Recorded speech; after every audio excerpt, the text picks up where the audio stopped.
ഇതിൽ കേസിന് പോയതിനു ശേഷം നിഷാദ് കോയ അദ്ദേഹത്തെ ഒരുപാട് തവണ ബന്ധപ്പെട്ട് പറഞ്ഞു ദയവ് ഇത് കേസിന് പോകരുത്, കാരണം നിങ്ങൾ കേസിന് പോയി കഴിഞ്ഞാൽ ഈ സിനിമയുടെ പ്രൊഡ്യൂസേഴ്സ് ഈ സ്ക്രിപ്റ്റ് ഉണ്ടായിരുന്ന സലാമുമായിട്ട് ഒരു എഗ്രിമെന്റ് നിങ്ങളുടെ പ്രൊഡ്യൂസറിനുണ്ടായിരുന്നു. കുഞ്ചാക്കോ ബോബന്റെ സിനിമ, ബിജു മേനോന്റെ സിനിമ വലിയ സിനിമ എന്നൊക്കെ പറഞ്ഞാൽ ആ പ്രലോഭനത്തിൽ അയാൾ വീണു. പക്ഷെ ഇതിന്റെ ചരട് വിളിച്ചത് കൂടെ നിന്ന് ചതിച്ചു എന്നോട് പറയാൻ, അതിന് ഏറ്റവും കൂട്ടി നിന്നത് ഈ കഥ എഴുതിയ ആളും കൂടെ അല്ലേ. വിധി വന്നു, ആർപ്പും മധുരനാരങ്ങയും 80% സിനിമ. പക്ഷെ കേസ് ഞങ്ങൾക്ക് പ്രതികൂലമായി. ഏക കാരണം ആ വിഷയത്തെ ഇവരെ കൊണ്ടുപോയിട്ട് ഒരുതരം മധ്യവയസ്കന്റെ കാമഭ്രാന്തൊക്കെ ആയിട്ട് ആർപ്പെന്ന് പറയുന്നത് ഇത് ഞാൻ 2013 സലാം കോട്ടക്കലുമായിട്ട് നടത്തിയ ഇതിലുണ്ട്. ഞങ്ങളത് ഒരു ഇന്റർനാഷണൽ ലെവലിലാണ് ആ കഥയെ സംസാരിച്ചത്. സ്ക്രിപ്റ്റ് ഇപ്പം നിന്റെ പേര് വെച്ച് കഴിഞ്ഞാൽ വർക്കൗട്ട് ആവും, ഇപ്പോൾ ഞാൻ തന്നെ വെക്കാം, ഡയറക്ടർ പേര് തന്നെ വെക്കാം, ആ പാവത്തിൻ്റെ പേര് കഥ എന്നൊക്കെ ആയിരിക്കും, അല്ലെങ്കിൽ എന്തെങ്കിലും കൊടുത്താലായി, അല്ലെങ്കിൽ പിന്നെ 1 ലൈൻ, അല്ലെങ്കിൽ ഫസ്റ്റ് അസിസ്റ്റന്റ് എന്നൊക്കെ പറഞ്ഞിട്ട് ഇങ്ങനെ പോകും. ഇങ്ങനെ ഒരുപാട് സംഭവിച്ചു പോകുന്നവരുണ്ട്.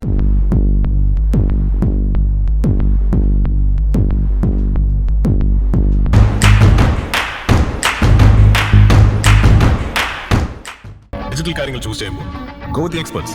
Oxygen digital expert. നമസ്കാരം. ഇപ്പം മലയാള സിനിമയിൽ കഥകൾ മോഷണം പോകുന്നൊരു കാലം അത് ഇന്നല്ല പണ്ടും ഉണ്ടായിരുന്നു എന്നാണ് എനിക്ക് തോന്നുന്നത്. ഇതുമായി ബന്ധപ്പെട്ട് കഴിഞ്ഞ ദിവസം ഒരു വിവാദമുണ്ടായി. ഇപ്പോൾ എൻ്റെ അടുത്തുള്ളത് മുസ്താഖ്. നമസ്കാരം. നമസ്കാരം. ശ്രീഹൈദരലി. എവിടെയാണ്? ഞാൻ ദുബായ് ബേസ്ഡ് ആണ്. ഞാൻ തലശ്ശേരിയിലാണ് എൻ്റെ നാട്. ഞാൻ ഇപ്പോൾ കഴിഞ്ഞ ദിവസമാണ് ഈ വാർത്ത കാണുന്നത്. ഓക്കെ. താങ്കളുടെ ഒരു വാർത്ത കണ്ടിരുന്നു. അങ്ങനെയാണ് താങ്കളെ ഞാൻ കോൺടാക്ട് ചെയ്തത്. ഓക്കെ. താങ്കളുടെ ഷോർട്ട് ഫിലിമിന്റെ പേര്? ഷോർട്ട് ഫിലിം അല്ല, ശരിക്കും ടെലിസിനിമയാണ്. 1.5 മണിക്കൂർ ടെലിസിനിമയാണ്. ആർപ്പ് എന്നാണ് അതിന്റെ പേര്. ടെലിസിനിമയാണ്. 1.5 മണിക്കൂർ. എന്താണ് സംഭവിച്ചത്? താങ്കൾ അന്ന് പറഞ്ഞിരിക്കുന്ന കുറെ കാര്യങ്ങളും വായിച്ചിരുന്നു. നിഷാദ് കോയ ആയിട്ട് ബന്ധപ്പെട്ടാണ്. നിഷാദ് കോയായിട്ട് ബന്ധപ്പെട്ടിട്ടാണ്. ഇത് സീരിയസ്ലി പറയുകയാണെങ്കിൽ ഇത് മോഷണമല്ല. ശരിക്കും മോഷണം എന്ന് പറയാൻ പറ്റില്ല.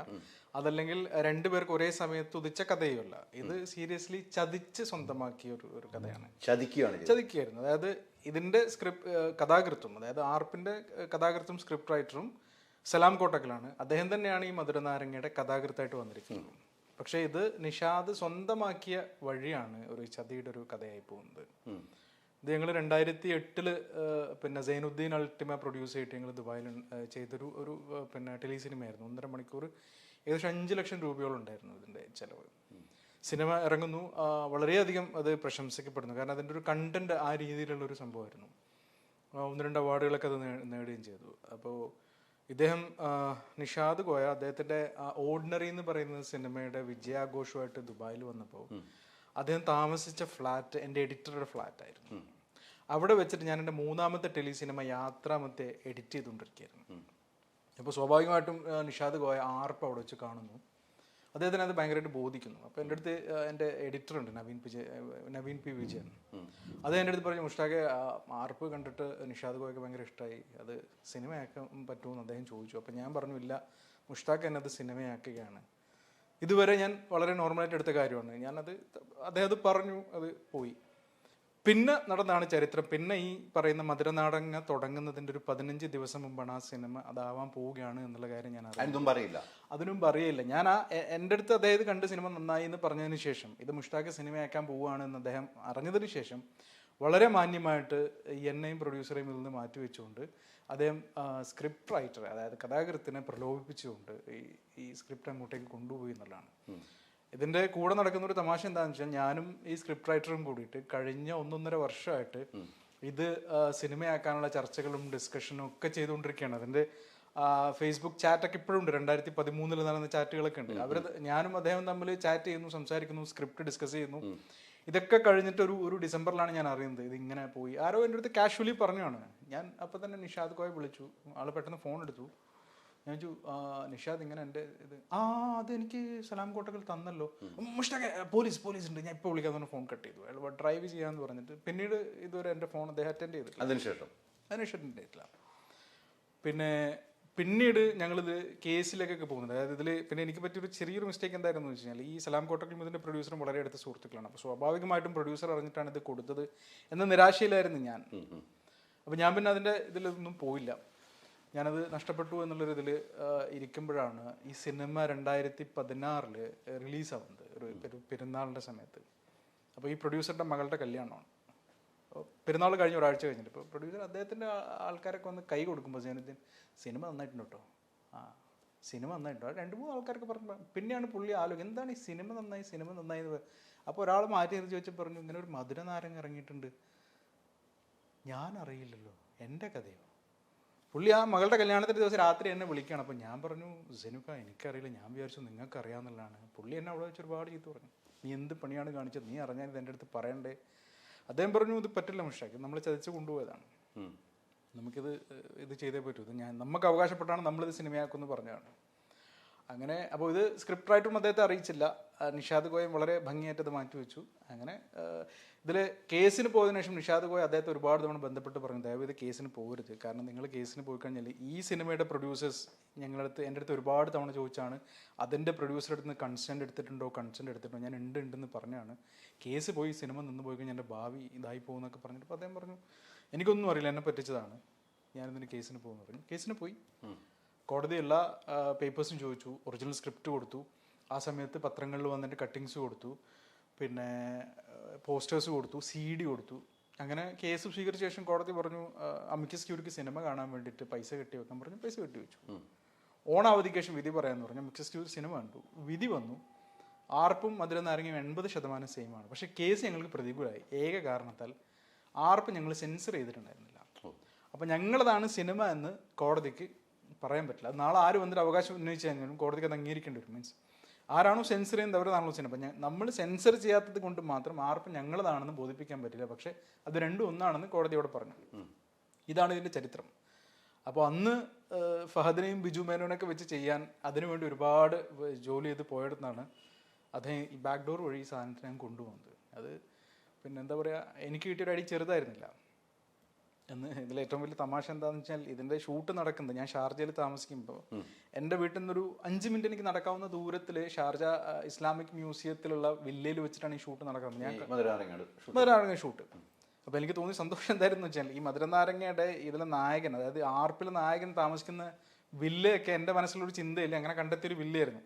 ആ വില്ലയെ റീക്രിയേറ്റ് ചെയ്യാൻ വേണ്ടിയിട്ടാണ് ഇവർ അങ്ങനെ ഒരു സ്ഥലമൊക്കെ കണ്ടെത്തിയിട്ട് റെൻ്റൊക്കെ എടുത്തിട്ട് അവർ ചെയ്യുന്നത്. അപ്പോൾ അത് കണ്ടപ്പോൾ എനിക്കൊരു സന്തോഷം നിന്ന് പോകും. എൻ്റെ മനസ്സിൽ തോന്നിയൊരു ആശയം ഉണ്ടാക്കാൻ വേണ്ടിയിട്ട് ഇവർ ഇത്രയും വലിയ വാടകയൊക്കെ കൊടുത്തിട്ട് ഇത് ചെയ്തല്ലോ, എന്തായാലും എൻ്റെ ചിന്ത റോങ്ങിലല്ല എന്നുള്ളതൊക്കെ ഉണ്ടായി. പക്ഷെ സംഭവിച്ചു വന്നത് സിനിമ കണ്ടപ്പോൾ ഭയങ്കര സങ്കടം തോന്നി. കാരണം ഭയങ്കര ഗഹനമായൊരു വിഷയമായിരുന്നു അത്. അതായത് ആർപ്പ് താങ്കൾ കണ്ടിട്ടുണ്ടോ, അല്ലെങ്കിൽ താങ്കൾ കാണാൻ ശ്രമിക്കുക. അതായത് വലിയൊരു വിഷയമായിരുന്നത്. പിന്നെ അവിടെ സംഭവിച്ചുകൊണ്ടിരിക്കുന്ന ഒരു വലിയ വിഷയം അത് എടുത്തപ്പോൾ തന്നെ ഇവിടെയുള്ള മുഖ്യധാരാ മാധ്യമങ്ങളൊക്കെ എന്നെ ഒരുപാട് ഇൻ്റർവ്യൂസിന് വിളിക്കും. ഞാൻ ആ സമയത്ത് കൊടുത്ത 2008 കൊടുത്ത ഒരുപാട് ഇൻ്റർവ്യൂസൊക്കെ ഉണ്ടായിരുന്നു. അപ്പോൾ പിന്നെ ആ വിഷയത്തെ ഇവർ കൊണ്ടുപോയിട്ട് ഒരുതരം മധ്യവയസ്കൻ്റെ കാമഭ്രാന്തൊക്കെ ആയിട്ട് വളരെ എന്താ പറയുക നിലവാരം കുറഞ്ഞൊരു സിനിമയാക്കി കളഞ്ഞു. അതാണ് ഏറ്റവും കൂടുതൽ സങ്കടമായിപ്പോയത്. അതായത് അതിൻ്റെ കാമ്പ് അവരെടുക്കുകയും ആ കഥയുടെ ഒരു കാമ്പ് എടുത്തിട്ട് അതിൽ മുഴുവൻ എന്താ പറയുക സാധാരണ ഒരു മൂന്നാംകിട സാധനങ്ങൾ ചേർത്തിട്ട് ആ സിനിമയെ നശിപ്പിച്ചു കളഞ്ഞു. അതായിരുന്നു ഇതിൽ ഏറ്റവും വലിയ സങ്കടം. മറ്റൊക്കെ നമുക്ക് സഹിക്കായിരുന്നു. ഇതാണിപ്പം ഇതിൻ്റെ ഒരു ഇത്. അല്ല, ഈ സെൻസർ ചെയ്യാത്തതുകൊണ്ടാണ് നമ്മുടെ അല്ലാതെയായി മാറുന്നത്. തീർച്ചയായിട്ടും നമുക്ക് നമ്മുടെ അല്ലാതെ വെച്ചാൽ കോടതിക്ക് അത് സമ്മതിക്കാൻ പറ്റാത്തത്. കാരണം കോടതിയെ സംബന്ധിച്ചിടത്തോളം സെൻസർ സർട്ടിഫിക്കറ്റ് ഇപ്പം നമുക്കിപ്പം നമ്മളെ അച്ഛൻ നമുക്കൊരു വീട് നൽകി കഴിഞ്ഞാൽ അത് നമ്മളെ പേരിലായാൽ മാത്രമല്ലേ എൻ്റെ അച്ഛൻ എനിക്ക് തന്നു എന്ന് വാക്കാൽ പറഞ്ഞാൽ നടക്കില്ല. അപ്പോൾ കോടതിയെ സംബന്ധിച്ചിടത്തോളം ഒരു സിനിമ ഒരാളുടേതാവണമെങ്കിൽ അയാളുടെ പേരിൽ സെൻസർ ചെയ്യും. ഈ നിഷാദ് കോയ എത്ര ദിവസം ഈ എഡിറ്ററിന്റെ ഫ്ലാറ്റിൽ താമസിച്ചു? അവരെനിക്ക് തോന്നുന്നു ഒരാഴ്ചയോ 10 ദിവസം. അപ്പൊ ഈ എഡിറ്റർ അറിഞ്ഞില്ലേ ഇങ്ങനെ ഒരു പിൻവാതിലൂടെ ഈ പരിപാടി എഡിറ്റർ അറിഞ്ഞില്ല. എഡിറ്റർ കാഷ്വലി എൻ്റെ അടുത്ത് പറഞ്ഞു മുഷ്താഖ് അയാൾക്ക് സിനിമ ഇഷ്ടപ്പെട്ടിട്ടുണ്ട് സിനിമയാക്കാൻ കിട്ടുമെന്ന് ചോദിച്ചു. അപ്പം ഞാൻ പറഞ്ഞു ഇല്ല മുഷ്താഖ് അത് സിനിമയാക്കാൻ. ഇത് അറിഞ്ഞതിന് ശേഷം അദ്ദേഹം എന്നെ വളരെ മാന്യമായിട്ട് പിന്നെ എന്താ പറയുക വളരെ തന്ത്രപൂർവ്വം മാറ്റിവെച്ചു എന്നുള്ളതാണ് ആ സിനിമ തുടങ്ങുന്നത് വരെ. പക്ഷെ ഇത് എന്താ പറയുക അവസാന നിമിഷം വരെ അവർക്കത് ചെയ്യാൻ സാധിച്ചു എന്നുള്ളതാണ് അതിൻ്റെ ഒരു. ഈ കോടതിയുമായിട്ട് ബന്ധപ്പെട്ട് പിന്നെ കുറെ നാളുകൾ കയറി ഇറങ്ങേണ്ട വന്നല്ലോ. ആ സമയത്തൊക്കെ നിഷാദ് കോയായിട്ട് നിങ്ങൾ സംസാരിച്ചു? ഞാനുമായിട്ടില്ല. കാരണം കേസ് കൊടുക്കുന്ന പ്രൊഡ്യൂസറാണ്, പിന്നെ എനിക്കതിൽ റോളില്ല. അപ്പോൾ പ്രൊഡ്യൂസറുമായിട്ട് അദ്ദേഹം വിളിക്കുന്നു. പ്രൊഡ്യൂസറിൻ്റെ അടുത്ത് പറയാം മുഷ്താഖ് നിഷാദ് കോയ ബന്ധപ്പെടുന്നുണ്ട്, കേസ് കൊടുക്കരുത്. അങ്ങനെ അവരുടെ ഭാഗത്ത് നിന്ന് 20 ലക്ഷം രൂപ ഓഫർ ചെയ്തു എന്നൊക്കെ പറഞ്ഞു. ഇതൊന്നും പിന്നെ റെക്കോർഡിക്കലിയുള്ള കാര്യങ്ങളല്ല, വെർബലി സംസാരിച്ചിട്ടുള്ള എനിക്കറിവാണ്. 20 ലക്ഷം ഓഫർ ചെയ്തിട്ടുണ്ട്. പക്ഷേ എനിക്ക് ആ 20 ലക്ഷം ഒന്നും വേണ്ട, എനിക്ക് പിന്നെ അത് എൻ്റെ സിനിമയാണ്, എൻ്റെതാണെന്ന് എനിക്ക് നിയമപരമായിട്ട് തെളിയിക്കണം എന്ന് പറഞ്ഞിട്ടാണ് അദ്ദേഹം പോയത്. അപ്പോൾ ആ സമയത്തൊക്കെ അദ്ദേഹത്തിന് വിളിക്കുന്നുണ്ടായിരുന്നു, നിങ്ങൾ കേസ് പിൻവലിക്കണം. ഈ മധുരനാരങ്ങയുടെ പ്രൊഡ്യൂസേഴ്സ് നിഷാദ് കോയോട് ചോദിച്ചു എന്ന് പറഞ്ഞ പലതവണ, നിങ്ങൾ കൺസെന്റ് എടുത്തിട്ടുണ്ടോ, കാരണം അവർക്കറിയാമല്ലോ ഇതിന്റെ നൂലാമാല. അപ്പോൾ പുള്ളി എടുത്തിട്ടുണ്ടെന്നായിരുന്നു പറയുന്നുണ്ടായിരുന്നു, സത്യത്തിൽ എടുത്തിട്ടുണ്ടായിരുന്നില്ല. ഈ പിന്നീട് ഈ കഥയും സലാമുമായിരുന്നു നിഷാദ് കോയ നല്ല അടുപ്പമായിരുന്നു. അങ്ങനെയാണ് കഥ തുടങ്ങുന്നത്. പക്ഷെ ഈ സ്ക്രിപ്റ്റുമായിട്ട് ബന്ധപ്പെട്ട് അങ്ങനെ ഒരു എഗ്രിമെന്റ് നിങ്ങൾക്ക് ഇല്ലായിരുന്നു? ആരുമായിട്ട്? ഈ സ്ക്രിപ്റ്റ് ഉണ്ടായിരുന്ന സലാമുമായിട്ട് ഒരു എഗ്രിമെന്റ് നിങ്ങളുടെ പ്രൊഡ്യൂസറിന് ഉണ്ടായിരുന്നു. അതായത് സലാമിന്റെ അടുത്ത് കഥയും ഇതും ആർപ്പിന് വേണ്ടിയിട്ട് അദ്ദേഹം വാങ്ങിക്കുമായിരുന്നല്ലോ. അപ്പൊ അത് സൈനുദ്ദീൻ അൾട്ടിമേറ്റ് ആണല്ലോ ആ കഥയും സ്ക്രിപ്റ്റും ഒക്കെ. അതെ. അപ്പം ആ ഒരു എഗ്രിമെന്റ് പാലിച്ചില്ല നിഷാദ് കോയുടെ അടുത്ത് അദ്ദേഹം കൊണ്ടു കൊടുക്കും. അപ്പൊ അദ്ദേഹത്തിനെതിരെ നടപടിയിലേക്ക് പോയായിരുന്നു? അദ്ദേഹത്തിനെതിരെ വേറെ നടപടി വല്ലതും നിങ്ങൾക്ക്? ഇല്ല, അദ്ദേഹത്തിനെതിരെ വേറെ നടപടിയിലേക്കൊന്നും പോയിട്ടില്ല. ഈ സിനിമയ്ക്കെതിരെ ഇത് നിയമപരമായിട്ട് പോകാൻ പ്രൊഡ്യൂസേഴ്സിനാണല്ലോ. അതായത് മധുരനാരങ്ങയുടെ പ്രൊഡ്യൂസർ ആരാണോ അവർക്കെതിരെയാണല്ലോ കേസിന് പോകാൻ. അവരാണല്ലോ നിയമപരമല്ലാതെ സ്വന്തമാക്കിയിരിക്കുന്നത്. അപ്പോൾ അതിനാരാണ് വഴിവെച്ചത് എന്നുള്ളത് രണ്ടാമത്തെ വിഷയം. ഈ നിഷാദ് കോയ തന്ത്രപരമായിട്ട് തന്നെ നിങ്ങളുടെ കൂടെ നിന്നുകൊണ്ട് വളരെ തന്ത്രപരമായിട്ട് എന്ന് പറഞ്ഞാൽ എനിക്കത് എന്നും തോന്നുന്നൊരു തമാശ എന്താണെന്ന് വെച്ചാൽ, നമ്മളൊരു ഒരു പെൺകുട്ടി ഒരാൾ കല്യാണം കഴിക്കാൻ വേണ്ടി ഒരു ഫിക്സ് ചെയ്യാണ്, അച്ഛനും അമ്മയൊക്കെ കൂടി പറയണം ഓക്കെ. അപ്പോൾ ഈ പയ്യൻ വിചാരിക്കാൻ അടുത്ത മാസം എൻ്റെ കല്യാണമാണ്. അപ്പോൾ മറ്റൊരാൾ വന്നിട്ട് മനസ്സിലാക്കുകയാണ് ഈ പെൺകുട്ടി ഇവൻ കല്യാണം കഴിക്കാൻ പോവാണ്. അപ്പോൾ അയാൾ പ്രലോഭിപ്പിച്ചുകൊണ്ട് ആ കുട്ടിയെ ഇയാൾ കല്യാണം കഴിക്കുന്നത് ഇവനെ അറിയിക്കാതെ. കല്യാണം നടക്കുമ്പോഴാണ് ഇവൻ അറിയുന്നത് എനിക്ക് പറഞ്ഞു വെച്ച കുട്ടിയല്ലേ അവൻ കല്യാണം കഴിച്ചുകൊണ്ട് വന്നു. നിയമപരമായിട്ട് എനിക്ക് എന്തെങ്കിലും ചെയ്യാൻ പറ്റുമോ, അല്ലെങ്കിൽ ആ ആൾക്ക് എന്തെങ്കിലും ചെയ്യാൻ പറ്റില്ല. ആ അച്ഛനും അമ്മയാണ് കല്യാണം കഴിപ്പിച്ചു കൊടുത്തിരിക്കുന്നത്. ഇതിൽ ഒന്നാം പ്രതി ആരാണ്, രണ്ടാം പ്രതി ആരാണെന്നുള്ളത് നിയമമോ നാട്ടുകാരോ ഒക്കെ തീരുമാനിക്കേണ്ടതാണ്. പക്ഷെ ഇത് എൻ്റെ ഒരു സിനിമാ കരിയറിൽ എനിക്ക് സംഭവിച്ചിരിക്കുന്ന ഒരു വലിയൊരു ഗ്യാപ്പ്, അല്ലെങ്കിൽ ഒരു വലിയൊരു വീഴ്ച എന്ന് പറയുന്ന വലിയൊരു സംഭവമാണ്. അന്ന് 10 വർഷം മുമ്പ് ഫഹദോ ജയസൂര്യയോ അല്ലെങ്കിൽ ബിജു മേനോനോ ഒക്കെ നമുക്ക് അപ്രോച്ചബിൾ ആയിരുന്നു. നമ്മളുടെ ഒരു ബഡ്ജറ്റിൽ ഒതുങ്ങുന്നതായിരുന്നു. അതിനുവേണ്ടി ഒരുപാട് യാത്ര ചെയ്തായിരുന്നു. പക്ഷേ ബേസിക്കലി അവർക്കൊക്കെ എന്താ പറയുക, മൗലികമായിട്ടുള്ള കഥകളൊന്നും കയ്യിൽ കാണില്ല. അപ്പോൾ ഇങ്ങനെ തന്ത്രപരമായിട്ട് കഥകൾ സംഘടിപ്പിക്കുക, അത് മേമ്പോടി ചേർത്ത ആളുകളുടെ മുമ്പിൽ കാണിക്കുക, അതായിരിക്കും. അതല്ലെങ്കിൽ നമ്മളുടെ സിനിമ ഒരു കാമ്പുള്ള സിനിമ ആയതുകൊണ്ടല്ലോ അങ്ങനെ സംഭവിച്ചു. അങ്ങനെ സമാധാനിക്കാന്ന് മാത്രം. നിങ്ങൾ ഷൂട്ടിംഗ് ലൊക്കേഷനിൽ പോയിരുന്നല്ലോ, ഞാൻ പോയപ്പം അവിടെ വെച്ച് ഇവരുമായിട്ട് സംസാരിച്ചോ? ഇല്ല, അവിടെ വെച്ചിട്ട് അങ്ങനെ സംസാരിക്കാനുള്ള. നിഷാദ് കോയനെ കണ്ടപ്പോൾ ചിരിച്ചുകൊണ്ട് പുള്ളി നടന്നു പോയി. പിന്നെ എനിക്കാകെ അവിടെ സെക്യൂരിറ്റിയെ മാറ്റി എന്നെ അകത്ത് കടത്തി വിട്ടു. അവിടെ സുഗീത് ഉണ്ടായിരുന്നു, സുഗീതും ചിരിച്ചു. അത്രമാത്രമേ സംഭവിച്ചിട്ടുണ്ടായിരുന്നു. അപ്പോൾ എൻ്റെ മനസ്സ് അവിടെ മറ്റൊരു ലോകത്തായിരുന്നു. കാരണം ഞാൻ ചെയ്യാൻ പോകുന്നൊരു സിനിമ ഞാൻ പൂർണ്ണമായിട്ടും നിസ്സഹായനായിട്ട് ഇന്ന് എന്താ പറയുക, ഇന്നിപ്പോൾ എനിക്ക് ഇങ്ങനെ ഒരു അവസരം സംസാരിക്കാൻ സാധിക്കുന്നു. അതായത് എന്താ പറയുക, കാലത്തിൻ്റെ പിന്നെ കാവ്യനീതി എന്നൊക്കെ പറയുന്ന പോലെ ഇങ്ങനൊരു അവസരം എനിക്ക് ലഭിച്ചിരിക്കണം. അന്ന് ഞാൻ ഒറ്റപ്പെട്ട ഒരുത്തനായിട്ട് അവിടെ നിൽക്കുകയാണ്. അന്ന് ആ ഷൂട്ടിംഗ് എൻജോയ് ചെയ്യാനോ അല്ലെങ്കിൽ അവരോട് സംസാരിക്കാനോ ഒന്നുള്ള ഇതിലായിരുന്നു. പക്ഷെ എന്നെ അവർ വെൽക്കം ചെയ്തു. എനിക്ക് സെറ്റിലേക്ക് എനിക്ക് കൊണ്ടുപോയി, ഞാനവിടെ നിന്നു. ഞാൻ ഈ വിഷയങ്ങളൊക്കെ ഇങ്ങനെ കാണുന്നുണ്ടായിരുന്നു. അപ്പോൾ അവർക്കൊരു പക്ഷേ ഞാൻ കുഞ്ചാക്കോ ബോബൻ്റെ അടുത്തോ ബിജു മേനോൻ്റെ അടുത്തൊക്കെ സംസാരിക്കുമെന്നുള്ളൊരു ചെറിയ ഭയമൊക്കെ ഉണ്ടായിരുന്നു. അപ്പോൾ ഇതിൽ സലാം കോട്ടക്കലിനൊരു നല്ല വേഷം കൊടുക്കുക. അദ്ദേഹം എൻ്റെ അടുത്ത് അതാണ് പറഞ്ഞത്, മുഷ്താഖെ ഞാൻ 5 പൈസ വാങ്ങിച്ചിട്ടില്ല, എനിക്ക് 5 പൈസ തന്നിട്ടില്ല, എനിക്കൊരു നല്ല വേഷം ഇവർ ഓഫർ ചെയ്തിട്ടുണ്ട്. പക്ഷേ അദ്ദേഹത്തിന് വേഷമൊന്നും കൊടുത്തിട്ടില്ലല്ലോ, വേഷമൊന്നും കിട്ടിയിട്ടില്ല അദ്ദേഹത്തിന്. പൈസ കിട്ടിയിട്ടില്ല എന്നാണ് അദ്ദേഹം പറഞ്ഞത്. പൈസ എനിക്ക് തന്നിട്ടില്ല, ഞാൻ 5 പൈസ ഇതിൽ വാങ്ങിച്ചിട്ടില്ല, പക്ഷേ വേഷം തരാമെന്നാണ് എനിക്ക് തന്നത്. പക്ഷേ വേഷമൊന്നും അദ്ദേഹത്തിന് ഉണ്ടായിരുന്നില്ല. ഇപ്പം പുതിയൊരു വിഷയം ഉയർന്നു വന്നപ്പോഴാണല്ലോ നമുക്ക് ഇരിക്കേണ്ടതായി. അങ്ങനെയാണല്ലോ താങ്കളെ ഞാൻ പരിചയപ്പെട്ടു. എനിക്ക് മനസ്സിലായത് അങ്ങനെയാണ്. പുതിയ വിഷയം, ഒരു അദ്ദേഹത്തിന്റെ സിനിമ കഥ മോഷ്ടിച്ചു എന്നാണ് പറയുന്നത്. അത് ആ വഴിക്ക് പോകുന്നു. അത് ഫെഫ്കയിലൊക്കെ പരാതിയുണ്ട്, അത് വേറെ രീതിക്ക് പോകുന്നു. ഇവിടെയൊക്കെ പ്രസക്തമായ ചോദ്യം, നമ്മുടെ കൂടെ നിന്നിട്ട് ചതിക്കുന്ന ഒരാളെയാണ് ഇപ്പം ഇതിൽ നിന്നും താങ്കളുടെ സംസാരത്തിൽ നിന്ന് എനിക്ക് മനസ്സിലായി. കൂടെ നിന്ന് ചതിച്ചു എന്നോട് പറയാൻ, അതിന് ഏറ്റവും കൂട്ടി നിന്നത് ഈ കഥ എഴുതിയ ആളും കൂടെ അല്ലേ? തീർച്ചയായിട്ടും അതാണ് ഞാൻ നേരത്തെ ആ ഉദാഹരണം പറഞ്ഞത്. അതായത് അച്ഛൻ മകളെ കല്യാണം കഴിപ്പിച്ചു കൊടുത്തു, മറ്റേ ആൾക്ക് വാക്ക് കൊടുത്തു, ഇയാളുടെ പ്രലോഭനത്തിൽ വീണിട്ട് ഇയാൾ കല്യാണം കഴിപ്പിച്ചു കൊടുത്തു എന്ന് പറയുന്നല്ലോ, പണമോ പദവിയോ കണ്ടപ്പോൾ. അപ്പോൾ നിഷാദ് കോയ കുഞ്ചാക്കോ ബോബന്റെ സിനിമ, ബിജു മേനോന്റെ സിനിമ, വലിയ സിനിമ എന്നൊക്കെ പറഞ്ഞാൽ ആ പ്രലോഭനത്തിൽ അയാൾ വീണു. പക്ഷെ ഇതിന്റെ ചരട് വിളിച്ചത് ഈ നിഷാദ് കോയാണ് എന്നുള്ളതാണ് ഞാൻ പറയുന്നത്. അതായത് ഈ മുഷ്താഖ് ഈ സിനിമ ഇത് ചെയ്യാൻ പോവുകയാണ് എന്ന് മനസ്സിലായിട്ട് ബോധപൂർവ്വം എന്നോട് മാറ്റി വെച്ചിട്ട് എൻ്റെ അടുത്ത് മാന്യമായിട്ട് സംസാരിക്കാം, മുഷ്താഖ് ഞാനിത് ചെയ്യട്ടെ, ഞാൻ നിന്നെയും കൂടി സഹകരിപ്പിക്കാം, അല്ലെങ്കിൽ നീ എനിക്ക് ഇത് ചെയ്യും, ഒരു ഡീസൻറ്റ്, എനിക്കത് സിനിമ ചെയ്യാനുള്ള ഏറ്റവും വളരെ ഇതുണ്ട്, സുഗീത് ഡയറക്റ്റ് ചെയ്യാൻ പോവാണ്, നമ്മളുടെ സിനിമ മറ്റൊരു ലെവലിലേക്ക് എത്തും, എന്തെങ്കിലുമൊക്കെ പറഞ്ഞിട്ട്, അല്ലെങ്കിൽ എനിക്ക് നീ ഒന്ന് കഥ താടാ, എൻ്റെ അടുത്ത് കഥ ഇല്ല, അങ്ങനെ എന്തെങ്കിലും പറഞ്ഞിട്ട് എൻ്റെ അടുത്ത് ഒരു വാക്ക്, അതായത് എൻ്റെ അടുത്ത് ഇത് സംസാരിച്ച് കഴിഞ്ഞാൽ അയാൾക്ക് ഇത് കഥ കിട്ടില്ല എന്ന് പറഞ്ഞാൽ പൂർണ്ണമായിട്ടും, അതായത് നമ്മളൊരു കളിയിൽ ചതിച്ച് വിജയിക്കാന്ന് പറഞ്ഞു, വിജയിച്ചവൻ വിജയിച്ചു, ചതിച്ച് എന്താ പറയുക, തോൽപ്പിക്കപ്പെട്ടവൻ തോറ്റു കിടക്കുന്നു പോലെ. അപ്പോൾ എന്നെ ചതിച്ചിട്ട് അയാൾ വിജയിച്ചു എന്ന് മാത്രമേ ഉള്ളൂ. അപ്പോൾ എൻ്റെ അടുത്ത് അത് ഭംഗിയായിട്ട് മറച്ചു വെച്ചു, അയാൾ തന്ത്രപൂർവ്വം മറച്ചു വെച്ചു. ഇപ്പം ഈ വിഷയം ഉണ്ടായപ്പം എന്ത് തോന്നി? ഇപ്പം നിഷാദ് വിഷയം ഉണ്ടായപ്പോൾ ഉണ്ടായപ്പോൾ എനിക്ക് ഒരുപാട് മെസ്സേജുകൾ വന്നു. അതിൽ എല്ലാവരും റിപ്പീറ്റായിട്ട് വളരെ ഭംഗിയായിട്ട് എഴുതിയ കർമ്മ എന്നാണ്. കർമ്മ എന്നുള്ളൊരു വാക്ക്, അതായത് സ്വന്തം ചെയ്യുന്ന കാര്യങ്ങൾ തിരിച്ച് നിങ്ങൾക്ക് ലഭിക്കുന്നുള്ളത്. പിന്നെ ഒരു കോണ്ടാക്റ്റും ഇല്ലാത്ത ആൾക്കാർ ഒരേ തരം മെസ്സേജുകൾ എനിക്ക് അയക്കുന്നു. മുഷ്താഖ് ഇത് കണ്ടു, ഇത് കർമ്മയാണ്, അയാൾ ചെയ്തത് അന്ന് നീ അനുഭവിച്ച സാധനം ഇന്ന് അയാൾ അവിടെ ഇരുന്നിട്ട് കരയുന്നു. ഇന്ന് ഇതിൽ ഞാൻ നേരത്തെ സൂചിപ്പിച്ച അതേ വാക്ക്, കാലത്തിൻ്റെ കാവ്യനിധി. എനിക്കിങ്ങനെ പറയാൻ അന്ന് ഞാനൊന്നും ആയിരുന്നില്ല, ഇന്നും എന്തെങ്കിലും ആണെന്നല്ല പറയുന്നത്. പക്ഷേ ഇന്ന് എനിക്ക് ഇങ്ങനെ ഒരു സംസാരിക്കാനുള്ളൊരു വേദി വന്നു എന്നുള്ളതാണ്. അപ്പോൾ ഞാനൊരു ഫേസ്ബുക്ക് പോസ്റ്റിൽ എഴുതിയിരുന്നു പടച്ചോനോടൊപ്പം എന്നുള്ളത്. അപ്പോൾ പടച്ചോൻ ഇത്രയും പെട്ടെന്ന് എനിക്ക് ഇങ്ങനെ ഇതൊരു അവസരം കാണിച്ചു തരുമെന്ന് എനിക്ക് തോന്നിയിരുന്നില്ല, ഇങ്ങനെ തുറന്ന് പറയാൻ വേണ്ടിയിട്ട്. ഇതൊരു പക്ഷേ അദ്ദേഹത്തിനെ സപ്പോർട്ട് ചെയ്തുകൊണ്ടായിരുന്നു ആൾക്കാർ സംസാരിക്കേണ്ടിയിരുന്നത്. പക്ഷേ എനിക്ക് മറ്റു സിനിമയായിട്ട് യാതൊരു കണക്ഷനും ഇല്ല, എനിക്ക് നിഷാദ് കോയായിട്ടില്ല. പക്ഷേ എനിക്ക് എൻ്റെ വിഷയം സംസാരിക്കാൻ ഒരു അവസരം വന്നെത്തി എന്നുള്ള ഒരു സന്തോഷം എനിക്കുണ്ട്. അയാളുടെ കഥ നഷ്ടപ്പെട്ടുപോയല്ലോ, അല്ലെങ്കിൽ അങ്ങനെ സംഭവിച്ചോളൂ എനിക്ക് സന്തോഷമല്ല, ആൾക്ക് അതിൽ ചെയ്തതിൽ സന്തോഷമൊന്നുമില്ല. പക്ഷേ എനിക്ക് ആളുകളുടെ മുമ്പിൽ ഇത് പറയാൻ, ഒരു പക്ഷേ ഈ സിനിമയെക്കുറിച്ച് ഈ ഗോസിപ്പുകൾ പറയാൻ ആൾക്കാർക്ക് ഭയങ്കര ഇഷ്ടം. അപ്പോൾ ചായ കുടിക്കുമ്പോൾ എൻ്റെ സിനിമയാണ് മധുരനാരങ്ങയായിട്ട് പോയത് എന്നൊക്കെ ഇങ്ങനെ ആൾക്കാർ പറയുന്നുണ്ടാവും. അപ്പോൾ അങ്ങനെ പറഞ്ഞിട്ട് തള്ളി ഒരുപാട് ഞാൻ ഇങ്ങനെ വെറുതെ തള്ളിക്കൊണ്ടിരിക്കുന്ന ആൾക്കാർ വിചാരിക്കുന്നുണ്ട്. പക്ഷേ അല്ല, ഇത് സത്യസന്ധമായിട്ട് നടന്നതാണ്. ഇന്നലെ ഈ വിഷയം അറിഞ്ഞപ്പോൾ എൻ്റെ കൂടെ ഒരുപാട് വർഷമായിട്ടുള്ള ആളൊക്കെ എന്നെ വിളിച്ച് ചോദിച്ചിരുന്നു, എൻ്റെ കൂടെ കഴിഞ്ഞ സിനിമയിൽ പ്രവർത്തിച്ച ആളൊക്കെ ചോദിച്ചിരുന്നു, മുഷ്താഖ് ഇത് ഇത്രയും വലിയ വിഷയമായിരുന്നല്ലേ, ഞാൻ നീ പറഞ്ഞപ്പോൾ അത്ര വലിയ കാര്യമായിട്ടൊന്നും എടുത്തിട്ടുണ്ടായിരുന്നില്ല എന്ന് പറഞ്ഞപ്പോൾ ഇതൊരു പബ്ലിക് അറ്റൻഷൻ കിട്ടിയപ്പോഴാണ് ഇതൊരു വലിയ സബ്ജക്റ്റ് തന്നെ ആയിരുന്നു, ഇത് ചെറിയ സബ്ജക്റ്റ് അല്ലാന്ന് മനസ്സിലായത്. ഈ സിനിമ അത് കഴിഞ്ഞിട്ട് സിനിമ എങ്ങനെയാണ് സിനിമയായിട്ട് ബന്ധപ്പെട്ട്? ഞാനിപ്പോൾ 2 സിനിമ ചെയ്തു. ദേറാ ഡയറീസ് എന്ന് പറഞ്ഞിട്ടൊരു സിനിമ ചെയ്തു 2020. അത് പൂർണ്ണമായിട്ടും ദുബായിലുള്ള ആർട്ടിസ്റ്റുകൾ തന്നെയായിരുന്നു, അവിടെയുള്ള ക്രൂ മെമ്പേഴ്സ് ആയിരുന്നു, പോസ്റ്റ് പ്രൊഡക്ഷനൊക്കെ നാട്ടിലായിരുന്നു. അത് റിലീസ് ചെയ്തു നീ സ്ട്രീമിൽ 2021.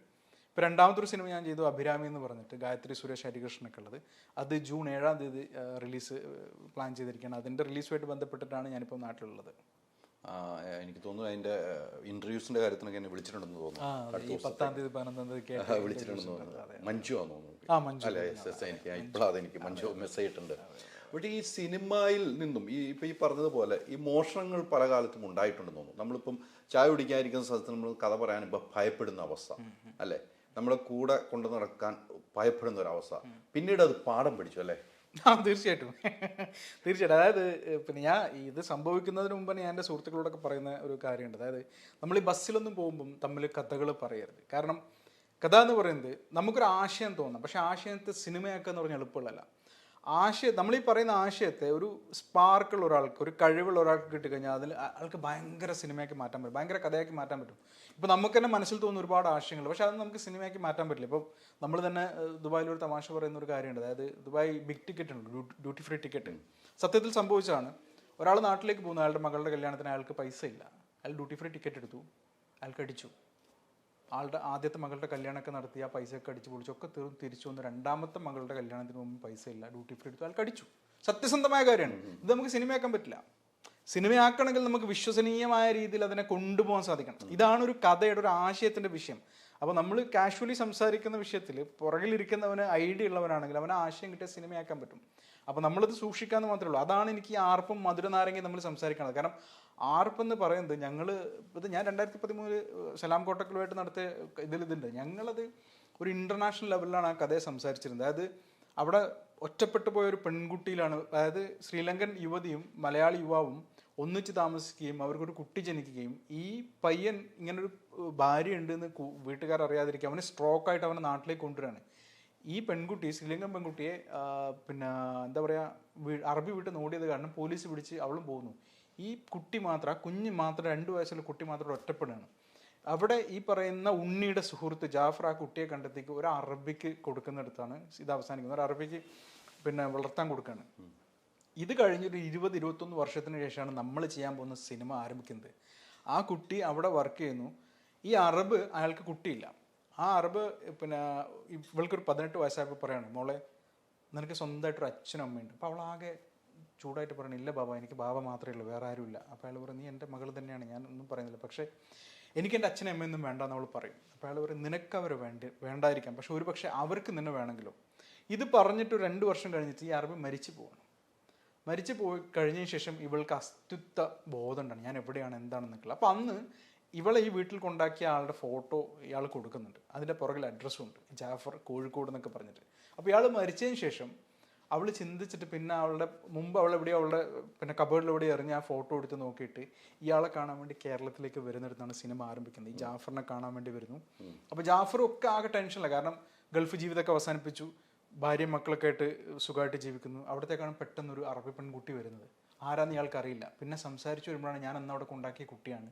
അപ്പോൾ ഈ കുട്ടി ചോദിക്കുകയാണ് എൻ്റെ അച്ഛനമ്മയോട്. അപ്പോൾ ഇതിൽ മുഴുവൻ കൺഫ്യൂഷനാണ്. ഈ ഉണ്ണി എന്ന് പറയുന്ന ക്യാരക്ടർ വിചാരിക്കുന്നത് മകളും ഭാര്യയും സുഖമായിട്ട് ജീവിക്കുന്നു. ഈ ഭാര്യ വിചാരിക്കുന്നത് മകൾ വിചാരിക്കുന്നത് അച്ഛനും അമ്മ എന്നെ പറ്റിച്ച് പോയി. സത്യാവസ്ഥ ഈ പിന്നെ ഭാര്യയ്ക്ക് മാത്രമേ അറിയുള്ളൂ. അവൾ മാത്രം ശ്രീലങ്കയിൽ ഒരു ട്രെയിലറിങ് യൂണിറ്റിൽ സൂപ്പർവൈസറായിട്ട് ജീവിക്കുകയാണ്. അങ്ങനെ ഇവൾ നാട്ടിലേക്ക് വന്നിട്ട് ഇവർ തമ്മിലൊരു കൂടിച്ചേരലാണ് സിനിമ. അവസാനം അമ്മയെ കാണാൻ വേണ്ടി ശ്രീലങ്കയിലേക്ക് പോകുന്നതും ഈ അറബിയുടെ ഒരു കരുതലും ഇതൊക്കെയായിരുന്നു. ഒരു ഇൻ്റർനാഷണൽ ലെവലിലേക്ക് ഞങ്ങൾ പ്ലാൻ ചെയ്ത സാധനത്തിനാണ് ഇവർ വെറും ഒരു എന്താ പറയുക ഒരു മൂന്നാംകിട ഒരു വൃദ്ധൻ്റെ കാമഭ്രാന്തൊക്കെ അതിൽ സലീം നമ്മളെ ബിജു മേനോനൊക്കെ ചെയ്ത കഥാപാത്രം കണ്ടില്ലേ, ഏത് പെൺകുട്ടിയെ കണ്ടാലും കാമഭ്രാന്ത് ഉണ്ടാവുന്ന ഒരു കഥാപാത്രമായിട്ട്. അതുപോലെ അതിൽ മറ്റൊരു വളരെ ഇമ്പോർട്ടൻ്റ് ആയിട്ടൊരു സീൻ ഉണ്ടായിരുന്നു. ഈ പറയുന്ന ശ്രീലങ്കൻ യുവതി പിന്നെ ഇവൻ്റെ വീട്ടിൽ ഒരു ദിവസം താമസിക്കേണ്ടി വരികയാണ്. ഒരു ദിവസമല്ല, കുറച്ച് ദിവസം താമസിക്കേണ്ടി വരികയാണ്. എന്നിട്ട് അവർ തമ്മിൽ അറിയാതെ ശാരീരിക ബന്ധം സംഭവിച്ച ദിവസം പിറ്റേ ദിവസം ഇവൾ അവിടെ നിന്ന് പോവുകയാണ്. ഒരുപാട് നാളുകൾക്ക് ശേഷം ഇവൾ തിരിച്ചു വരുന്നത്. തിരിച്ചു വന്നിട്ട് പിന്നെ ഇവൻ്റെ അടുത്ത് പറയുന്നുണ്ട് ഞാനിങ്ങനെ ഗർഭിണിയാണെന്ന് പറയുമ്പോൾ അവൻ അവളെ തല്ലിയിട്ട് പറയുന്നുണ്ട് നീ അവിടെ എവിടെയൊക്കെ പോയി കിടന്നിട്ട് അവസാനം നിൻ്റെ കുട്ടിയുടെ ഇത് എൻ്റെ തലയിൽ കെട്ടി വെക്കരുതെന്ന് പറയുമ്പോൾ അവൾ പറയുന്നുണ്ട് നീ എന്നെ കൊന്നോളൂ, എന്ത് വേണം ചെയ്തോളൂ, പക്ഷേ കുട്ടിയുടെ അച്ഛൻ വേറെ ആരാണെന്ന് പറയരുതെന്ന്. ഇവൾ ആ പറയുന്ന നിമിഷം അവൻ അവൻ്റെ വീട്ടിൻ്റെ ഡോർ തുറന്നു വെച്ചിട്ട് അവൻ പോവാണ്. അത്രയും വലിയ സീൻ, അതായത് ഭയങ്കര സീരിയസ് ആയിട്ടുള്ള ഒരു സീനിനെ ഇവർ കാണിച്ചിരിക്കുന്നത്. കുഞ്ചാക്കോ ബോബൻ്റെ അടുത്ത് അവൾ ഇരുന്നിട്ട് അവൾ എന്തോ പറയുമ്പോൾ കുഞ്ചാക്കോ ബോബൻ പറയും, നിൻ്റെ ആ ക്യാരക്ടർ പറയും നിൻ്റെ ഇത് ഞാനല്ല. അപ്പോൾ ഇവളൊരു അടിയാണ് അവൻ്റെ മുഖത്ത്. ഈ ഒരു അടിയിലാണ് ആ സീൻ. അതായത് ഭയങ്കര സൂക്ഷിച്ച് ചെയ്യേണ്ട ഒരു സീനൊക്കെയാണ് അവർ ഈ രീതിയിൽ ചെയ്ത് കൂട്ടിയിരിക്കുന്നത്. എനിക്ക് ഏറ്റവും വലിയ സങ്കടമായിരുന്നു. നമ്മളെ കയ്യിലുള്ളൊരു കഥ കൊണ്ടുപോയി എന്നല്ല, അതിനെ നശിപ്പിച്ചു എന്നുള്ളതിലായിരുന്നു എനിക്ക് ഏറ്റവും വലിയ സങ്കടം. അപ്പൊ ഈ വിഷയം അറിഞ്ഞപ്പം ഒത്തിരി ആളുകൾ മാധ്യമങ്ങളൊക്കെ വിളിച്ചിട്ടുണ്ടാവും വിഷയങ്ങളുണ്ടായപ്പോൾ. ഒരുപാട് ആളുകൾ വിളിച്ചിട്ടുണ്ടായിരുന്നു. ഞാൻ പറഞ്ഞില്ലേ കാലത്തിന്റെ കാവ്യന്തി ഇന്ന് തന്നെ വിളിച്ചുകൊണ്ടിരിക്കുകയാണ് ആളുകൾക്ക് ഇന്റർവ്യൂ ചെയ്യണം, സംസാരിക്കണം എന്നൊക്കെ പറഞ്ഞു. എനിക്കത് ഭയങ്കര സന്തോഷം തോന്നുന്നു ആ ഒരു വിഷയത്തിൽ. കാരണം അന്ന് എന്നെ കേൾക്കാൻ ആരും ഉണ്ടായിരുന്നില്ല. അന്ന് ഞാൻ നിസ്സഹായനായിരുന്നു. ഇവർ വലിയൊരു ഇതിൽ ഇവർ നിൽക്കുകയായിരുന്നു. അപ്പം അന്ന് എന്നെ ചതിക്കപ്പെട്ടവനെ പിന്നെ കേൾക്കാൻ ആരും ഉണ്ടായിരുന്നില്ല. അപ്പം ഇന്നങ്ങനെ കേൾക്കാൻ ഒരു അവസരം കിട്ടി എന്നുള്ളതിലുള്ളൊരു സന്തോഷം മാത്രമുണ്ട്. തീർച്ചയായും നിഷാദ് കോയൊക്കെ സംഭവിച്ചെങ്കിൽ ആ വിഷയത്തിനോടൊന്നും എനിക്ക് യാതൊരു ഇതുമില്ല, സന്തോഷവും അല്ലെങ്കിൽ ഐക്യപ്പെടലോ ഒന്നുമില്ല. എന്തായാലും നിഷാദ് കോയക്കുണ്ടായിരുന്ന ഒരു ഇമേജ് ഉണ്ടായിരുന്നു. അതിപ്പം താങ്കളുടെ കാര്യങ്ങൾ വന്ന് പറഞ്ഞപ്പോൾ അത് പ്രേക്ഷകർക്ക് മനസ്സിലാക്കാൻ പറ്റിയെന്നാണ് എനിക്ക് തോന്നുന്നത്. തീർച്ചയായിട്ടും ഞാൻ എൻ്റെ വിഷയം പറയുന്നു, അദ്ദേഹം പറഞ്ഞ പോലെ ഞാൻ എൻ്റെ വിഷയം പറയുന്നുള്ളൂ. അതിലിപ്പോൾ നിഷാദ് കോയെ എന്തെങ്കിലും പറയണമെന്നല്ല, ഞാൻ എൻ്റെ വിഷയം, ആ സംഭവിച്ച വിഷയം അത് ഞങ്ങൾ കോടതിയിൽ ഫൈറ്റ് ചെയ്തതാണ്. ഞങ്ങൾ നിഷാദ് കോയോടും അവിടുത്തെ പ്രൊഡ്യൂസറോടും ഡയറക്റ്റ് സംസാരിച്ചാണ്. ഇപ്പോൾ വന്നിട്ട് അവരിപ്പോഴറിയുന്ന വിഷയങ്ങളൊന്നുമല്ല ഇത്, നേരത്തെ അറിയാം. ഞങ്ങൾ 10 വർഷമായിട്ട് അന്ന് സംസാരിച്ചതും കേസിന് പോയതൊക്കെ തന്നെയാണ്. പക്ഷെ ഇന്ന് അതൊന്നും അല്ലാത്ത രീതിയിൽ സംസാരം വരുമ്പം ഇതല്ല എന്ന് പറയാൻ അവർക്ക് കഴിയില്ല. കോടതി വരെ കയറി തീർച്ചയായിട്ടും അതാണ് ഏറ്റവും വലിയ തെളിവ് നമ്മുടെ അടുത്ത്. അല്ലെ, കോടതി വരെ കയറി ഇറങ്ങിയപ്പോൾ അതല്ല എന്ന് അവർക്ക് ഒരിക്കലും സ്ഥാപിക്കാൻ പറ്റില്ല. ഒരിക്കലുമല്ല. ഒരായിട്ട് ഇത് ചാനലിൽ വന്നപ്പോൾ മുഖ്യധാര ചാനലിലേക്ക് ഇത് വന്നപ്പം അവർ അവസാനം എഴുതി കാണിച്ചു, ഇത് ആർപ്പ് എന്ന് പറയുന്ന ഒരു ഇതിനു മുമ്പ് ഇങ്ങനെ ഇറങ്ങിയിരുന്നു, അതിൻ്റെ പിന്നെ ഇതാണ് ഞങ്ങൾ സ്വീകരിച്ചിരിക്കുന്നതൊക്കെ അവർ എഴുതി കാണിച്ചു. അവസാനം പിന്നീട് എന്താ ഉണ്ടായെന്ന് എനിക്കറിയില്ല, എഴുതി കാണിച്ചു. എന്തായാലും താങ്കളുടെ പോരാട്ടം അത് ഫലം കണ്ടു. പക്ഷെ എന്താണ് സെൻസർ ഇല്ലാത്തതുകൊണ്ട് അതിനപ്പുറത്തേക്ക് താങ്കൾക്ക് സങ്കടം. നമ്മൾ വിചാരിച്ച അപ്പുറത്തേക്ക് നല്ലൊരു കഥയായിരുന്നു, പക്ഷെ അത് നശിപ്പിച്ചു കളഞ്ഞതിന്റെ ഒരു ദുഃഖം താങ്കളുണ്ട്. പച്ച മലയാളത്തിൽ പറഞ്ഞാൽ അത് നശിപ്പിച്ചു കളഞ്ഞു. അതെന്റെ സുഹൃത്തിൻ്റെ അടുത്ത് പറഞ്ഞൊരു വാക്കുണ്ട്, എനിക്ക് ഇവിടെ മീഡിയയിൽ ഇത് പറയാൻ പറ്റില്ല, അത് അങ്ങനെ ചെയ്തു കളഞ്ഞു, അത് കൊണ്ടുപോയി നശിപ്പിച്ചു കളഞ്ഞു. നമുക്ക് പിന്നീട് ഉപയോഗിക്കാൻ പറ്റാത്ത രീതിയിൽ അതിനെ ആക്കി കളഞ്ഞു. ഈ കാണുന്ന ആളുകളൊന്നും അല്ല ആരും, അല്ലേ? അതല്ല എന്റെ സത്യാവസ്ഥ. തീർച്ചയായിട്ടും കാണുന്നവരല്ല കാണുന്നവരല്ല ഇത്, അങ്ങനെ ഒരു ചൊല്ലുണ്ട്. നമ്മള് കാണുമ്പോൾ നല്ല ചിരിക്കും, നല്ല സുന്ദരനായിരിക്കും, പക്ഷെ ഉള്ളിലിരിപ്പ് വേറെയാണ് എന്ന് കാണുന്ന നിലയിലേക്ക്. അല്ല, എനിക്കിപ്പോൾ ഇത് ഇങ്ങനെ എന്താ പറയാ, ഒന്ന് ഈ ആർപ്പ് എന്ന് പറയുന്ന ഒരു ടെലിസിനിമ വളരെ വിജയം വരിച്ചതുകൊണ്ട് അതിനെക്കുറിച്ച് ഒരു തവണ പറയുമ്പോൾ തന്നെ എല്ലാവർക്കും അറിയാൻ പറ്റും. പിന്നെ മധുര നാരങ്ങയും അതുപോലെ തന്നെ വലിയൊരു ഇതിൽ വന്നതുകൊണ്ടും പിന്നെ നമ്മളന്നങ്ങനെ കേസൊക്കെ നടത്തിയത് കൊണ്ടും ഇന്നിങ്ങനെ ഒരു ചർച്ച വന്നതുകൊണ്ടൊക്കെ എൻ്റെ വിഷയം പുറത്തേക്ക് വന്നു. എനിക്കിതിപ്പോൾ സംസാരിക്കാൻ സാധിച്ചു. ഞാൻ ഒരിക്കലും ചിന്തിക്കാതെ 10 വർഷം കഴിഞ്ഞിട്ട് എനിക്കിങ്ങനെ ഒരു വേദി കിട്ടുകയാണ് സംസാരിക്കാൻ വേണ്ടി. പക്ഷേ ഇങ്ങനെ സംസാരിക്കാൻ പറ്റാത്ത ഒരുപാട് പേരുണ്ടാവും. അതായത് എനിക്കൊക്കെ എന്ന് വെച്ച് കഴിഞ്ഞാൽ ഒരു പക്ഷേ ജോലിയുണ്ട്. ഞാനൊക്കെ ജോലിയുടെ ഇടയിൽ പിന്നെ സിനിമ ആഗ്രഹം കൊണ്ട് പോവാണ്. അപ്പോൾ പിന്നെ പക്ഷെ ജോലിയൊന്നും ഇല്ലാതെ ഇതിനു വേണ്ടി മാത്രം പ്രവർത്തിക്കുന്നവരുണ്ട്. അവരുടെയൊക്കെ കയ്യിൽ നിന്ന് ഒരുപാട് കഥകളൊക്കെ പലതും പറഞ്ഞിട്ട് പോയിട്ടുണ്ടാവാം. എൻ്റെ പേര് വെക്കാം, ഓക്കെ, പിന്നെ നീ ഈ സിനിമക്ക് പിന്നെ ഒരു സംഭവം ഉണ്ടല്ലോ, സ്ക്രിപ്റ്റ് ഇപ്പം നിൻ്റെ പേര് വെച്ച് കഴിഞ്ഞാൽ വർക്കൗട്ട് ആവില്ല, ഇപ്പോൾ ഞാൻ തന്നെ വെക്കാം, ഡയറക്ടർ പേര് തന്നെ വെക്കാം, ആ പാവത്തിൻ്റെ പേര് കഥ എന്നൊക്കെ ആയിരിക്കും, അല്ലെങ്കിൽ എന്തെങ്കിലും കൊടുത്താലായി, അല്ലെങ്കിൽ പിന്നെ 1 ലൈൻ, അല്ലെങ്കിൽ ഫസ്റ്റ് അസിസ്റ്റൻ്റ് എന്നൊക്കെ പറഞ്ഞിട്ട് ഇങ്ങനെ പോകും. ഇങ്ങനെ ഒരുപാട് സംഭവിച്ചു പോകുന്നവരുണ്ട്. നാളെ ഞങ്ങളുടെ സൂര്യൻ ഉദിക്കുമെന്ന് വിചാരിച്ചിട്ട് കഴിയുന്ന ഒരുപാട് പേരുണ്ട്. അപ്പോൾ അവരോടൊക്കെ സൂക്ഷിക്കുക എന്നല്ലാതെ മറ്റൊന്നും പറയാനില്ല. പിന്നെ പോരാടുക, നമ്മൾ പോരാടുക, തീർച്ചയായിട്ടും പോരാടുക. അതായത് ഒരു സിനിമ കട്ടുകൊണ്ട് പോകുന്നു, അല്ലെങ്കിൽ സിനിമ ചതിച്ച് സ്വന്താക്കുന്നില്ല. എനിക്ക് ചതിച്ച് സ്വന്താക്കിയതിലല്ല വേദന, എനിക്ക് ആ സിനിമയെ അവർ നശിപ്പിച്ച് കളഞ്ഞതിലാണ് വേദന. കാരണം നമുക്കത് വൃത്തിയായിട്ട് ചെയ്യാവുന്ന ഒരു രീതി പോലും നശിപ്പിച്ച് കളഞ്ഞു. ഒരുപക്ഷെ നമ്മളെക്കാൾ നന്നായിട്ട് അവർ ചെയ്തിരുന്നെങ്കിൽ ഒരുപക്ഷെ എനിക്ക് ഇവിടെ വന്നിട്ട് ഇങ്ങനെ സംസാരിക്കാൻ പോലും പറ്റില്ല. ആളുകൾ എന്നെ തെറി വിളിച്ചേനെ. അതെ, തീർച്ചയായിട്ടും തെറി വിളിച്ചേനെ. പക്ഷെ അത് ഏറ്റവും ക്വാളിറ്റി കുറഞ്ഞ രീതിയിലാണ്. ഒരുപാട് ആർട്ടിസ്റ്റ് ഉണ്ട്, ഭയങ്കര സംഭവമൊക്കെ ആയിട്ട് ചെയ്തിട്ടുണ്ട് എന്നല്ലാതെ, പക്ഷെ അതിൻ്റെ കാമ്പ്, അതിൻ്റെ കണ്ടന്റ് അവർ നശിപ്പിച്ചിട്ടാണ് ചെയ്തിരിക്കുന്നത്. അപ്പം ഇനിയും ഇങ്ങനെയൊന്നും പറ്റാതിരിക്കട്ടെ, സംഭവിക്കാതിരിക്കട്ടെ അല്ലേ? അതെ. റൂമിലൊക്കെ വിളിച്ച് എഡിറ്റിന്റെ കൂടെ ആളുകൾ ഇരിക്കുമ്പോൾ സൂക്ഷിക്കുക. സിനിമാക്കാരെ മൊത്തത്തിൽ പറയുന്നില്ല, ഇങ്ങനെയുള്ള ആളുകളൊക്കെ തിരിച്ചറിയാൻ നമുക്ക് പറ്റില്ല. അതെ. താങ്കളുടെ പോരാട്ടം വിജയിച്ചു എന്ന് ഞാൻ മനസ്സിലാക്കും. ഈ പറഞ്ഞ പോലെ അന്നാരും കേൾക്കാനില്ലെങ്കിൽ ഇന്ന് കേൾക്കുന്ന ആളുകൾ കേൾക്കാൻ തയ്യാറാവും. മാധ്യമങ്ങൾ പുറകെ നടക്കും. അന്ന് നമ്മളൊന്ന് എടുക്കാവുന്ന ചോദിക്കുന്നു, മാധ്യമങ്ങൾ പുറകെ നടക്കുന്ന അവസ്ഥയിലേക്ക് എത്തി. പുതിയ സിനിമ സൂപ്പർ ഹിറ്റ് ആകട്ടെ. Thank you. സിനിമയ്ക്ക് എല്ലാവിധ സപ്പോർട്ടും. അധ്വാനത്തിന്റെ ഫലം എന്തായാലും കാണും. ഒത്തിരി നന്ദി കേട്ടോ. നമുക്ക് കാണാം, ഇനിയും കാണാം. തീർച്ചയായിട്ടും. Thank you. ഡിജിറ്റൽ കാര്യങ്ങൾ ചൂസ് ചെയ്യുമ്പോൾ go with the experts. Oxygen, digital expert.